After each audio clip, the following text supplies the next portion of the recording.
have kind of a short Teaching Tuesday today. I'm on an agenda today, and part of that includes a 1 o'clock appointment, which means I gotta leave the house and drive to it, and so we're going to be on for about an hour. I have a topic that I'm really excited to share and talk about, and I thought maybe I would give just a little preliminary explanation, first of all, before I got started. I have today, I want to talk about what I consider to be my first fiber project for 2021. And the word project is the key here, because when you think about spinning, us spinners just tend to think fiber, right? We want to spin the fiber into yarn. We want to see what that pretty fiber is going to become, and it is relaxing, and we make something wonderful with the yarn, and that really is the goal of spinning most of the time for me and most other spinners. But I was and am a podcaster, and that needs to be topic specific. That needs to be teaching something. And over all the years that I did that podcast, I turned into a teacher and didn't really have any other outlet except the podcast. Now that I'm streaming, I thought, well, I'll take the opportunity to be a teacher, which is the origin of this Tuesday teaching. But the whole point of teaching is not just sitting there and making yarn. There's a need for explaining what you're doing, right? And as you want to learn, you get into different things that need explaining. So basically, all of the podcast's topics started out with me thinking and asking questions, as in, well, what would happen if, or I wonder if I could, or how do you do, and you can insert anything in there, but basically it would end up being a podcast topic. Those are projects. To me, those are spinning projects. And I learned early on that if I was going to be able to do accurate rendering and teaching of those questions and answers that I found, I needed to keep records. And sometimes that involved a lot of writing, right? Sometimes that was just a daily, this was the process. I, opened the fiber up first, I washed it the next day. I used this to wash it because I could not possibly keep up with podcasting immediately, and I would have to inevitably be trying to recreate and remember what I had done 2 months earlier, right? So I kept notes. Well, notes kind of jogged me into, this is a project, there's a process, and boy would my daughter love that, hearing me say that. But you do one step at a time as you work through the project. So I had developed this idea and concept of I do spinning projects. I also do spinning just for the fun of it. And all along the way, in all the projects that I do, I really do enjoy the spinning and whatever else I'm doing as far as fiber work. But the ultimate goal is to answer questions that I brought up. And so there's two things we're going to talk about today.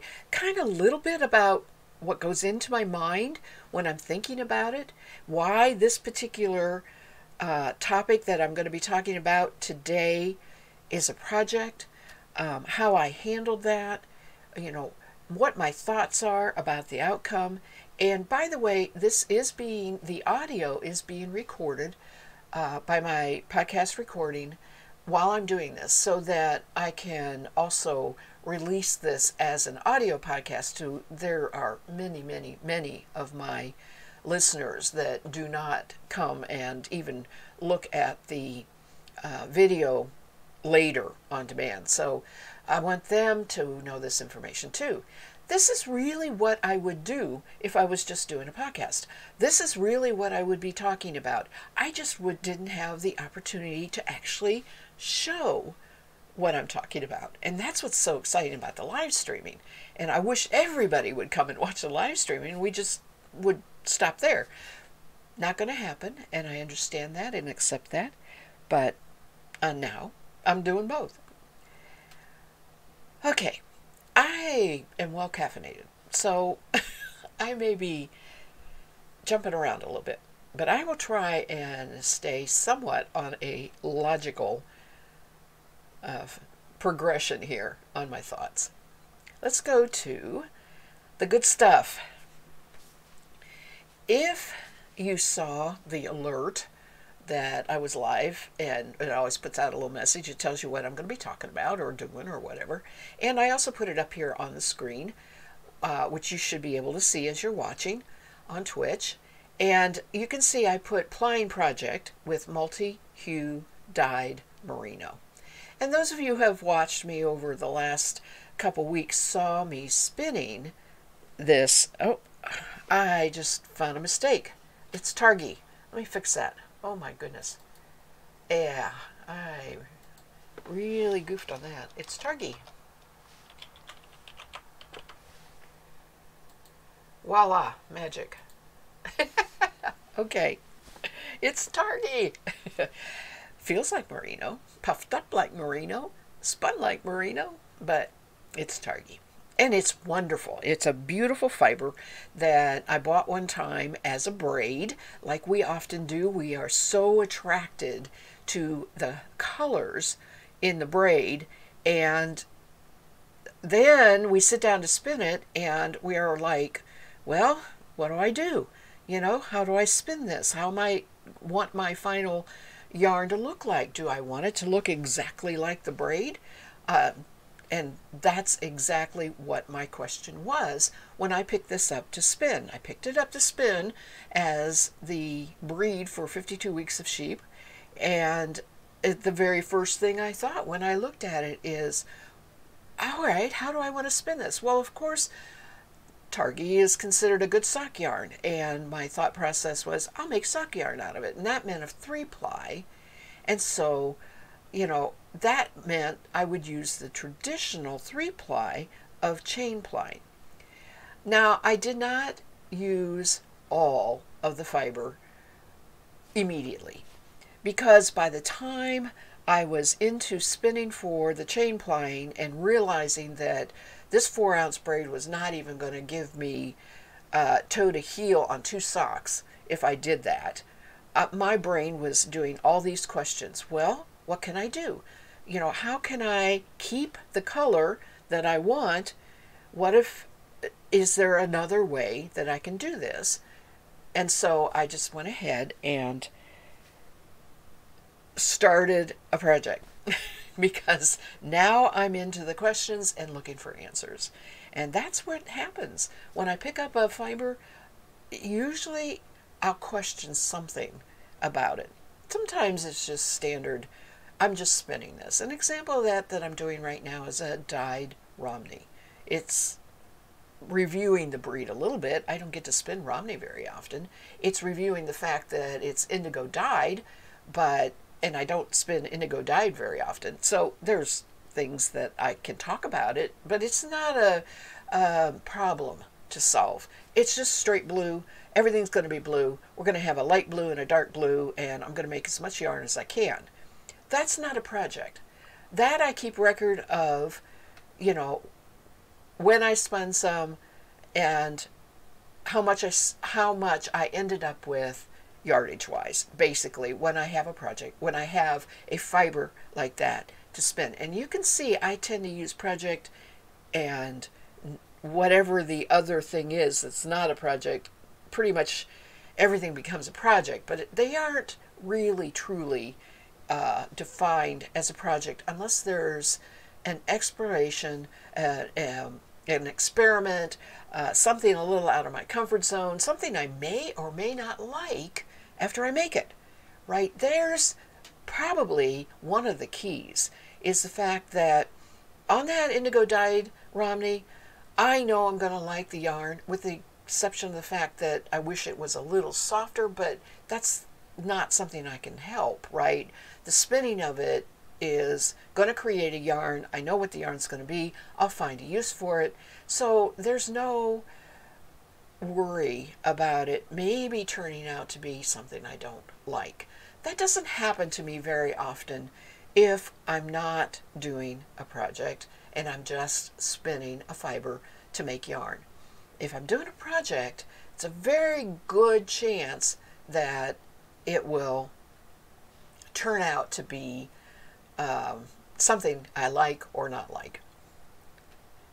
Okay, so now we know why this became a project, because I started with a concept of making sock yarn, doing a chain ply to keep the progression of the color intact, decided that isn't going to give me enough yarn, even for if I want to do something else with it, right? Not just socks. I want more yardage out of that because I like the braid. I also was a side subnote here, intrigued with the concept of mini skeins. Mini skeins being very popular around Christmas time because they were considered Advent, so that during your 12 days of Christmas or whatever, you would have fiber. If you're doing a spinning mini skein thing, you would have fiber that you would have a set small amount, and you wanted to make your yarn out of that traditionally ended up around 60 yards. If you're a knitter and you're buying the Advent whatever, they're yarn that's in the 60 to 90 yard range. So I had mini skeins on my brain because of the fact that we just went through Christmas. I just did the 12 days of Christmas. I really didn't have that to spin. People were talking about it. They were showing off what they were getting. And along with the question of how can I spin a braid that has a progression of dyed colors and get what I like out of that, and if I do that, can I make multiples so that they're not necessarily all one great big yarn, but they still go together. That evolved a little bit further into the experiment and the spinning of it, because I was plying it with different things and in different ways. And so I still had the base of that targy dyed fiber, but it changed with every way that I plied, and that made every skein different, but still had a common theme of the color. And that is where I ended up with the mini skein idea. So now I'm going to start back at the beginning here and talk about what makes a multi-hued dyed fiber a good candidate for doing what I did. And I saved one strip. This was a strip all the way down the braid, okay? And actually, I think it was all the way down. I think one of these progressions had already been used, and then I saved this. So it wasn't the entire braid, but it is one progression. And the progression, you can see how the dyer dyed it. The dyer laid it just like I have it laid here. And this little bit, and probably it's squiggled, right? Because there's more than this, right? This little bit got the green, this little bit got the blue, and it kind of merged there. And then did a, whatever this maroon is, or a purple, I don't know. I don't know what kind of dye colors they chose, but it reads maroon to me in my eye, and then a purple. And then the purple backtracked. So let's go the other way. Instead of laying it side by side, you can see you go maroon, blue, green, blue, maroon, purple, right? You can see the progression. That is one progression, because you get back to the same color, purple, and it's just going to repeat the same thing over and over all along the braid. So as I opened up the braid, I had actually 4 of these progressions. And that's where I ended up with the 4 skeins of yarn that are here, because I used a progression for each one. Now, I did not spin from one end of the progression to the other and use that, because the second thing that's so important if you want to keep your progression as evident as possible is to not try and spin the same all the way down along these colors. It's just not going to happen. You're going to have, look at the difference between the thickness here and here. You're going to have more of this color when you spin this section than you are when you spin this section. And that's because the way we take the braid off, when we take the progression off the braid, it doesn't split an even ½ inch all the way down. If you could do that, you probably could get away with just spinning from one end to the other. Same way with spinning a braid without stripping it at all. Just start at one end, spin all of that, and then spin the next. Well, that's fine. You can do that if you chain ply. Okay?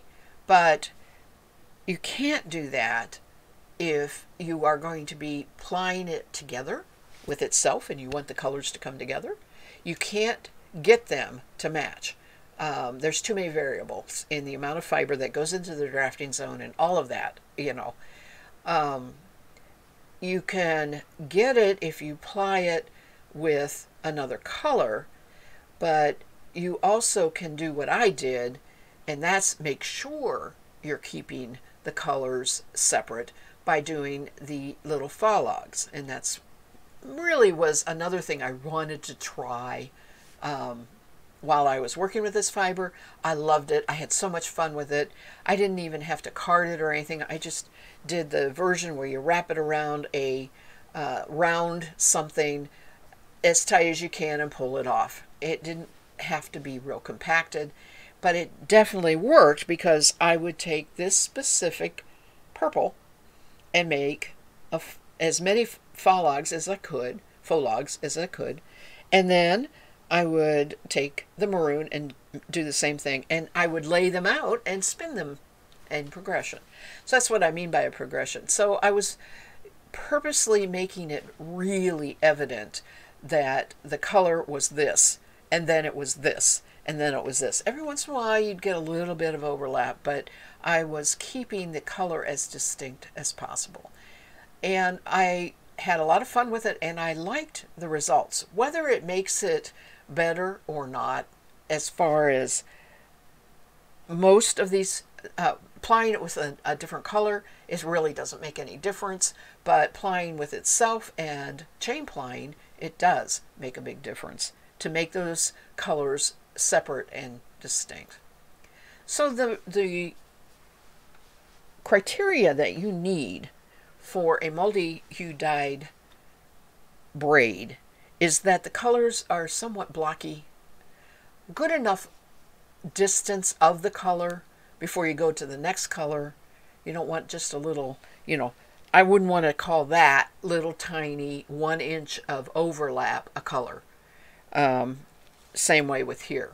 Every once in a while you'd have that overlap, you can see, where it's lighter and a little bit of non-mixing of the dye, so you just get the colors doing over the white. But you want a good 3-inch strip of color or something like that. And you need to figure out what the progression is, right? Where does it repeat and stop at one repeat? And that's exactly what this is. And every time I made a series of faux logs, I cannot say that word right. I can edit it out of the podcast, but I can't edit it out of the live stream. Every time I make a series of faux logs, I want to just use this one progression and then start over and spin them in that order again. That's the criteria of what you're looking for. Okay. So the name of this project was Plying with a multi hued dyed fiber, right? It was my experiment to see what I could get out of it. Could it make mini skeins? What kind of yardage will I get? What do the colors look like? Do they look good together? Ultimately, it was, okay, if I did this all, and then I decided that I really liked one way. If I had a second braid, I might do the second braid only that way. I only had one braid, so it doesn't matter. But this was my experimental braid, and what I'm going to do is talk a little bit in at the end here of other braids that I have pulled out that I think may or may not qualify, and we can take a look at what makes a good braid to do this. All right. So the actual process started, as I said, with a chain ply. This actually is my favorite. It truly speaks to me exactly like the braid did when I bought it to spin. This yarn. It also puffed the least and is the most compact, right? Because that chain ply is just nice and tight and round and everything. As I said, very limited yardage. Basically, you get a third of the yardage that you get if you do a 2-ply when you chain ply. Now, the other option is to take 3 strands of singles and do a 3-ply, but you will not get your colors to match and be as sharp and straightforward and true to the braid that you bought if you do that. That's no different than 2-plying and trying to get your colors to come together. It just won't work. You've added one more variable. So a chain ply is really the only way to truly keep the color in sequence and look as close to your original fiber as possible. There you go. You can see it. You can just see it. After I decided that wasn't going to work, and it works. It works beautifully. That wasn't satisfying enough as far as yardage out of the braid. I thought, okay, I'm going to do the progression of colors as faux logs, and then I'm going to ply it with a solid color. And the very first thing I thought of was I have black merino. It is dyed. It's not a black sheep true color. But I thought, oh, I think all these colors would really look good with a black. So my next set of progressions off of the braid was spun as faux logs in order. And unfortunately, I didn't keep a single. It really, it just really, you have to use your imagination. It really didn't pay to keep it. And then I plied it with a single of black merino. And I like this. It has its uses, right? It's thicker than the cable ply. It's definitely a DK, a worsted weight, not even DK, it's a worsted weight. And I got out of the one progression, by the way, let me say that here. Out of the one progression, I only got 17 yards of the cabled yarn. Out of one progression here, I got 91 yards. That answered my problem of yardage, but the difficulty is choosing merino made it puff up into a worsted weight. This has not been washed, but it's not going to get any thinner when it's washed. It's going to puff even more. It's so soft. The Targhee is soft, the merino is soft. This is going to be perfect for anything I want to make with other yarn in whatever kind of clothing. If it goes into a sweater as an accent, if it goes into a hat or scarf or whatever, this is perfect. Well, I'm on a roll because I said, okay, I like the yardage. Let me find white. let me see if there's a difference between plying it with the white, and because I thought this kind of was losing some of the comparison. You can still see it, right? And I love the colors that with the black. So I thought, yeah, let me try white. Let me see what happens with that. And of course, it looks like yin and yang. And in fact, these two skeins will get used together somehow, I'm pretty sure. This reminds me of candy, hard candy, you know. And I like the softness. The black makes it look like jewel tones, but the white makes it look like springtime, you know. And again, it is a 12 wraps per inch, although it looks more thicker than that because it really does puff as soon as you take any tension off of it. And I got 126 yards of this. So plying with another single is definitely an answer. And keeping your colors as pure in sequence, it isn't the sequence so much as getting that long stretch of this color and your long stretch of that color. You see what I'm saying? That is really the reason you take the time to do those faux logs and keep the color in sequence. And finally, self-plying. You take a single of each of the progressions and you ply it. Now I'm down to, I have no progression left. I have one progression left in the braid. And so I split that somewhat unevenly. It's tried to be careful, but I split it in half and spun one as a single and the other as a single after I made faux logs. I was trying and hoping that maybe I would get the colors to run together. And the answer is yes and no, not really. You know, you can see the barber pulling right there. The colors didn't meet. You can see all sorts of barber pulling in this because the colors didn't meet. And that is truly the difference between the cable ply. But look how, I mean, they look like they belong together, don't they? I mean, they do. They look like they belong together. These two look like they belong together. But I'm not so sure about putting all four together. It would work, but I'm pretty sure that because of the difference in the weight, these being bulkier and these being more of a DK weight, more than likely these will go together too. But you can see this cabling right here.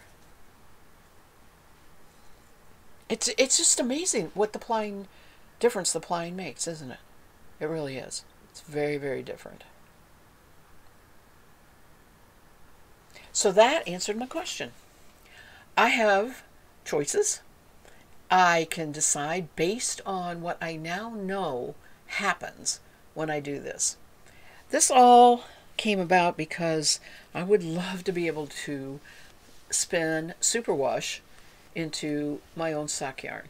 And I still don't think this answers that problem, that question, but it does answer what a sock would look like if I did any of these different plying styles.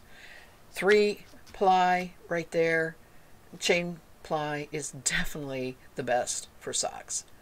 And so that being said, if I have 8 ounces, I would do that so that I have enough for socks. If I only have 4 ounces, I'm going to do it for parts of both socks and have a second superwash solid color to go with it, maybe even commercial, I don't know. But that, you know, it answers my question. The 3 chain ply is still best thing to do. You just need to buy enough fiber if you really want to make a pair of socks out of it. And so many people make their short socks. I'm not real fond of them.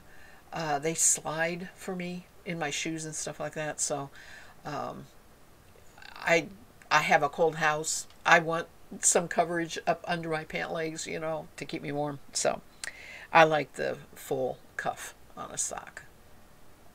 Let me get a sip of water here because all I've been doing is talking.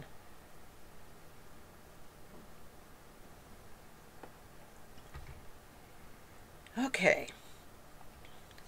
The next thing I want to do is put these aside.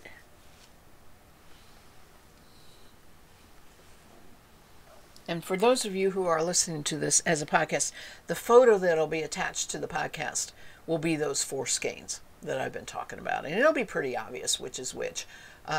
The chain plied is the smallest skein. The black and the white, of course, is very obvious. And what's left is self-plied one. So, and let's talk a little bit about different fibers, different dyed fibers, and what would make a good fiber for doing what I just did, what would work for chain ply, all that. I don't know. Let's not get too many out here. The very first thing before I do that, the very first thing I want to show you is what doesn't work. Okay. This is a multi-dyed fiber.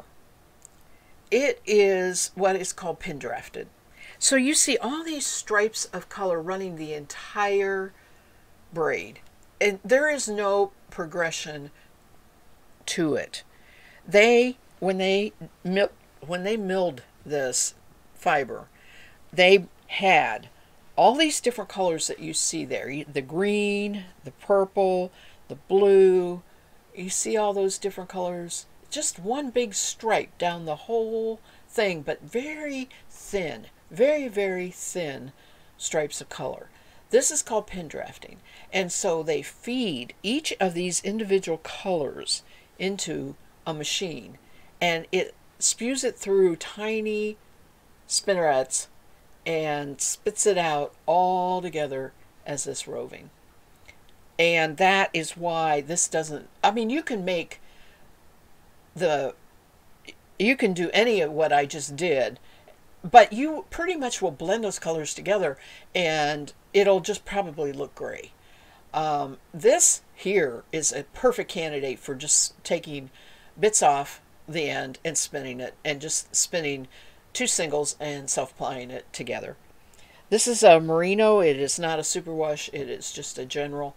I have several of these that I have already spun one, and I want to spin the other 2. One's a solid purple, and the 3 are going to go together for a shawl. So, you know, this, it's not a project, right? It's just something to spin, something wonderful. But it's not a good candidate for figuring out what you want to do or ply it or anything like that. You just spin it. This is so funny. I have that was in there. That, you know, it don't belong there at all. Somehow it just got in there. Same way with that white. All right. So we're going to take a real obvious one and then a not so obvious one and talk about it. This here looks very much like what I just worked with. There's broad swaths of blue and yellow. There's a lot of contrast between the colors, right? They're just basic Crayola colors. And you got your red, blue, yellow, and green where it runs together and that sort of thing. So, yeah, you're going to just go ahead and pull this all apart and spin it right off of the, I'm trying to see if I can unbraid. I don't want to unbraid it completely. And I have, there we go. There's the end. And you determine your progression, right? We got red, yellow, green so far. And then you pull your one color off and make your faux logs and spin it. This one I will spin exactly the same way. I only have, it's called Christmas lights, by the way, which certainly makes sense. I only have 4 ounces of this. Not, even though it is superwash merino, it's not going to be enough for socks in alone. I will put something with it. I did buy white superwash merino. I have to decide whether I want to dye it a certain color that I can put with all of my socks, you know, like a deep green or something like that, where I do the heels and toes. I have to decide whether I want to make a number of different colors after looking at these, but this one will be chain plied, but not enough for socks, and I will have to chain ply some superwash merino that I've dyed to go with it. But a very good candidate. That's exactly what you want to look for if you want really sharp contrast. Just get it in colors that you really like. I belonged to a fiber club for a while where I got a different braid every, I think it was every quarter. This one was the December quarter, the last quarter, and it was called Christmas Lights. Not something I'm real fond of, but I'm a little more excited about working with it now because actually I think it's going to make really fun socks with these colors. Now this one is more subtle, as you can see. We've got distinct colors. Got your green and your brownish purple and your real deep purple. Those are about your 3 basic colors there you got. And they kind of they go into each other a little bit more, right? They run into each other a little more. So here's the end of it. And what I'm really wanting to do by looking at this is determining just how much length or band of color do I have. And the answer is more than I thought, really. It looks like I'm going to have a big band of the green, and then I'm going to go into variations of this purple. So there's almost like just 2 colors. And that is also a very good candidate. It doesn't have to have more than 2 different colors, right? So this is also a very good candidate. Now this is a merino silk roving. It's not superwash, of course. And there's only 4 ounces. And the other thing that worries me about this, since it's not superwash, I won't do socks. The other thing that worries me about this one a little bit is the fact that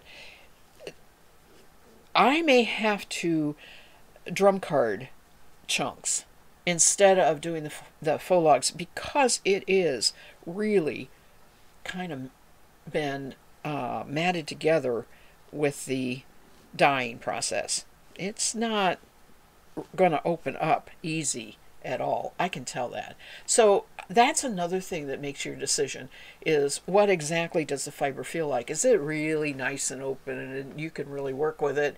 That was true of the Christmas light ones. This one is not. So this one, I'm going to say no.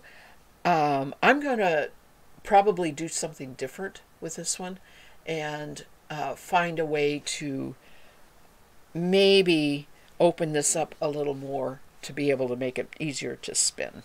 I love the colors though. Really, I love the colors. This one's getting, again, a little bit harder. You see all these colors, but you kind of see that there's maybe a lot of areas where they don't separate themselves enough. Hi, Punk Pixie. Welcome. So you don't make your decision until you pull it out and look at some of the progression. And I think what I'm talking about is, remember I said on that one that everything's sort of blended together? That's what's happening here. You don't have, I mean, you have a little bit of gold and a little bit of green and a lot of white, and then maybe a better stripe. You do not have specific enough blocks of color like you do.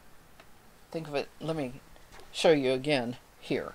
You want these kind of blocks of color, you know, where you have the pink, the yellow, the blue, the green, whatever. You want that. Look at the difference here, how much this runs all together.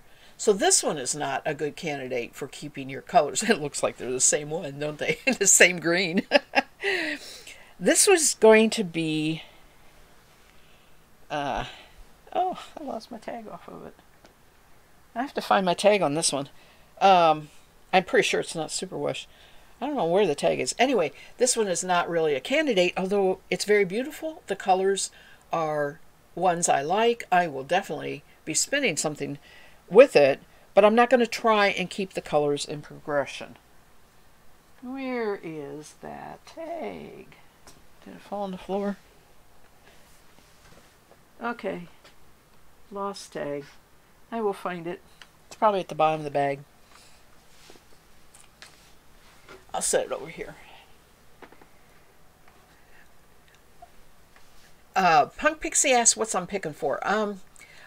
I'm picking for most consistent maintaining of the color progression that you see when you buy a braid. So you're attracted to a braid of fiber because you love the colors and you love the way it looks when it's hanging there all folded up into the braid. You like that fact that those colors blend well and go together well. But then you get home and you open it up and you spin it and you don't get that, right? And that was my experiment with this whole video, and I'd recommend you go back and watch the beginning of it. But real quickly, here's the...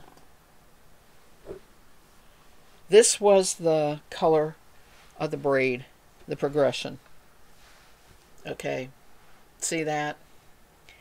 And then to match it like what it really looks like, right, was chain plied. But there was also other variations. This does pretty good, but you end up with the colors mixed together. It's called barber pulling, right there. And if you ply it with other colors, you get the colors. See them in there? But you have... It's not the braid anymore. You see what I'm saying? It's its own wonderful thing, right? And these two are going to go together. I've been calling them yin and yang, but and these will probably go together in something. But the whole point I'm trying to make is when we go out and buy fiber, we are very attracted to two things: what it feels like and what it looks like. And we're not thinking about the yarn and what we're going to spin it as. We just want to use, we want something with that because we love the way it looks. And there's so many times that you get the braid home and you open it up and just start spinning it without thinking about it, thinking that you're going to get what the braid looks like, and it doesn't. So that's what I've been doing, is pulling out the different braids that I have and talking about whether it kind of qualifies for, you know, what I just did with those, with this progression and those skeins of yarn. This one here is close. I say yes. Even though the colors are really subtle, you've got this big chunk of color here, and then you got that, and there's plenty of here. It's nice and soft, it's nice and open. You're going to be able to make faux logs out of that and keep it in progression. So this one is definitely a good candidate. And this one I also got on the Fiber Club, called Winter Solstice. It is blue face Leicester. It feels wonderful. I love this fiber. And it is not superwash though. So if I really make anything like socks out of it, and they would be nice, they'd be really nice, I would have to put, I have 4 ounces, I don't have enough for a pair of socks to be just out of this. I would have to put something with it And I think that's the other thing I'm kind of going through here and figuring out if I really want these braids for socks. I'm going to have to dye some superwash merino for the heels and toes and maybe part of the cuffs, and I need to know what colors, you know. So this one is definitely a candidate, even though it's not superwash. Now this one, you notice I like greens and blues and purples, is 8 ounces. And it is Pullworth. It's not superwash, but there's enough there to make a pair of socks, right? Because of the having the 8 ounces. So the question is, what do I want the yarn to look like? What attracted me to this? The green. Really, it isn't the colors together so much. It's the green and the fact that we've got a little bit of relief of this peachy, whatever, brown, gold, you know. So here it is. It could go either way. I could make faux logs of this, but again, look how short some of these colors are.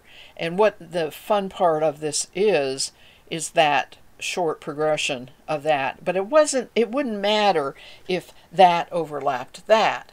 And that's what happens when you do the, you know, you just spin 2 singles and you apply it together. You get the colors overlapping.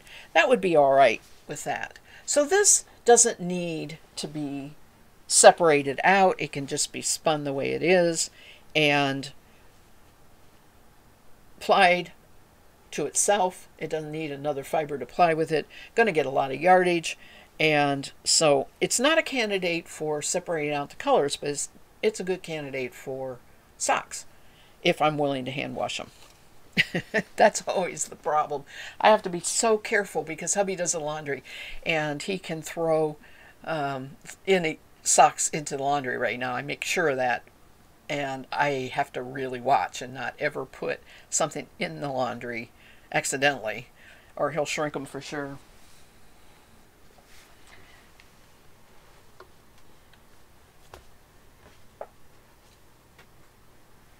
This is Rockin' String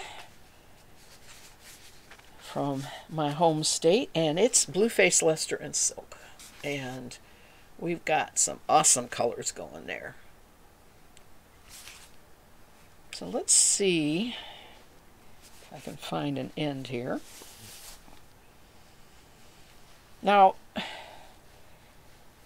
unfortunately, I'm not real fond of silk in my socks, so I'm pretty sure this is not going to be socks. This is going to be something in a sweater or something like that, and I have 8 ounces of it. But the question is, it still is very good. I'm going backwards here, so I'm unbraiding backwards. I love the colors in this. And it's really good for keeping the progression, because we got a long chunk of that, and a long chunk of that, and a long chunk. So this is really good for keeping a progression. And with that and the silk, it's just yelling shawl to me, or shawlette, or, you know, something of that, because it is so soft. It has that little bit of shine to it, and if I do it in a progression and get the right pattern, it could be really awesome. So it does qualify for the progression, it just doesn't qualify for socks. The truth is, bottom line is, it's very, very hard to spin for socks because it's hard to find the right fiber. It's hard to find enough. It's hard to have it superwash so that you don't have to hand wash. You know, it's hard to get it thin enough so that you don't have a bulky sock that doesn't fit in your shoe. I could just go on and on and on, and that's why we all buy sock yarn, right? Because it is hard to spin sock yarn. One more.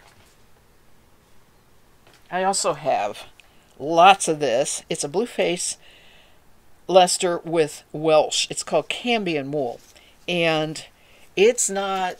It would work for socks. It's definitely going to need a specific project that doesn't really go next to your skin. It looks a lot like what I just spun, but it's not as soft as that. I love the colors and the variety of colors in this. And I did buy 2 braids. I never did find the label on that one. That's too bad. I hope that shows up. This is from Hilltop Cloud out of England. Okay, so they tend to have use the wool breeds way more than we do here in the United States. When the dyers tend to buy bulk of something to do all of their different dyeing, they're ending up with merino, superwash merino, Polworth, Targhee maybe. You understand what I'm saying. They're limited by what they can get wholesale in bulk, so they can dye a lot, so they can sell it. And that's true of the British also, but they tend to have a pool available wholesale that includes a lot more breeds of sheep and blends. So it's almost like a wool pool, right, that they're pulling from. And it's not usually as soft. But beautiful colors, and I would make a shawl out of this, definitely. I don't know that I would try and keep the colors specific on this, because take a look at just take a look at how blended they are. That would just be unnecessary. The beauty of this is the fact that all these colors look pretty together, and you're just going to put them together. So this is another one where you just spin it. And I would try to spin it as lofty as possible and not tight worsted. I wouldn't try for lace, right? I'm going to make a shawl that is going to be at least DK, if not worsted, and nice and bulky, and I may have to put something with this. 8 ounces may not even be enough, right? But there will be a natural brown or something like a Polworth that I can use along with this in the pattern, and it's a good shawl pattern. So the bottom line of going through all of this is the fact that I just don't have very many sock yarn possibilities. And I really ended up with 2 that I probably will do the same way that I just did what I live streamed here about with the Targhee. And then the others, thank goodness, they're not projects, right? They're not going to be complicated to spin. I can just pick up the fiber and spin it when I want to spin it. I have one more thing, and like I said, I have a 1 o'clock appointment, so I will be needing to leave here quickly. But I have one more thing that I want to talk about as far as projects go. Because as I said at the beginning, you know, spinning just to spin yarn is what we mostly do. But because over the years I've had to answer questions and find materials to podcast about and talk about, they turned into having questions about what I was going to do about the spinning, answering those, and talking about it. Well, that led me into wanting to keep records about what I considered are projects. And projects are where there are multiple steps. There are questions that I want to answer, and the process will answer that. The experiment may or may not work. I may like what I make, I may not. And these are things that are beyond documenting. Just, okay, today I spun a little bit on my Roberta. Today I did a breed study on my Roberta. Today I've been working on the indigo dyed Romney on my Ara. You know, I do keep that kind of record, but that's not a true project. Think of it as a knitting project, right? Where you document that, okay, now I'm turning the heel on the sock, or you know, I am doing the gussets, or I am doing the steeking, cutting the steeking on the sweater, or whatever, right? Projects are where there are multiple steps and processes that is just a little bit beyond either spinning or knitting. So what I developed, actually, I think 12 or 13 years ago. I think it was in 2009 or 2008 or 2009. What I developed and sell is called a spinner's journal, and it's available on Lulu.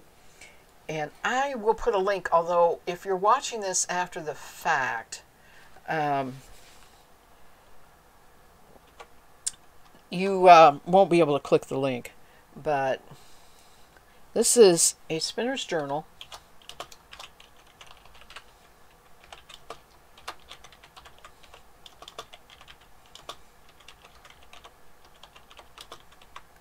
And you see, it's Control V, I think. There we go. It's Lulu. It's called, on Lulu, it's called Spinner's, in Lulu it's called Daily Spinner's Book, which is, because that's what I named the project when I was making it, but it isn't what I really named the book when I finally finished it, right?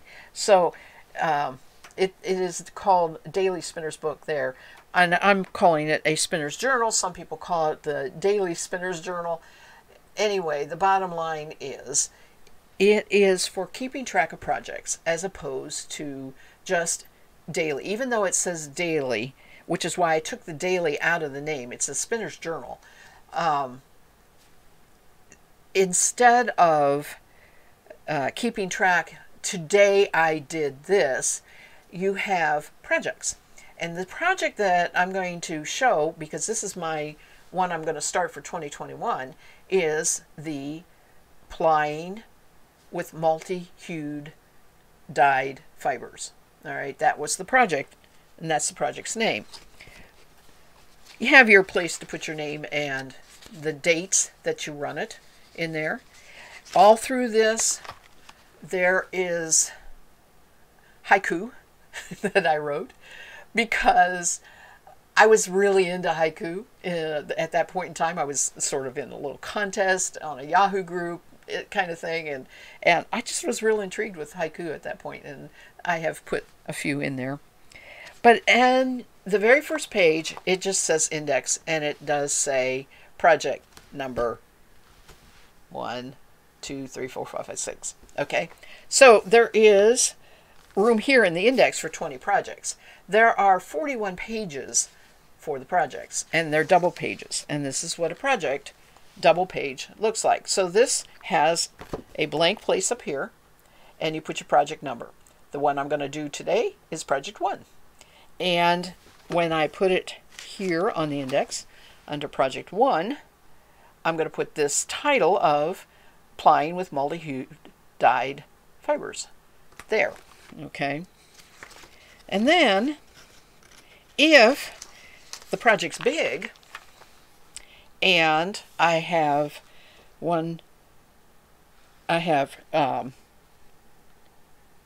process, I have places here 1, 2, 3, 4, 5, 6. In this case, I only need this one double page for the project because I have basically 4 skeins that I made that I'll put the information in. But let's say it's like a fleece that I'm doing.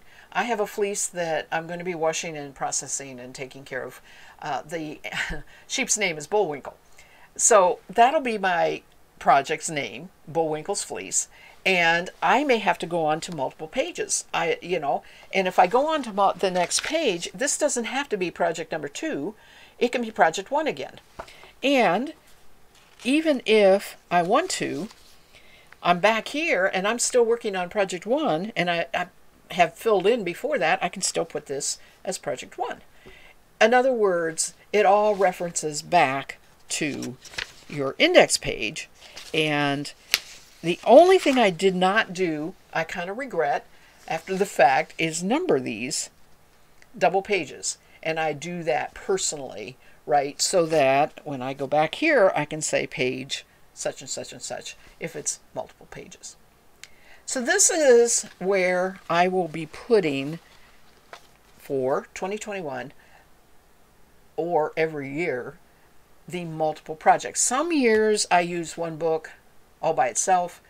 In the past years I've had multiple years in there because I wasn't spinning as much as I am now that I'm retired. And it's very versatile. It is not for everybody.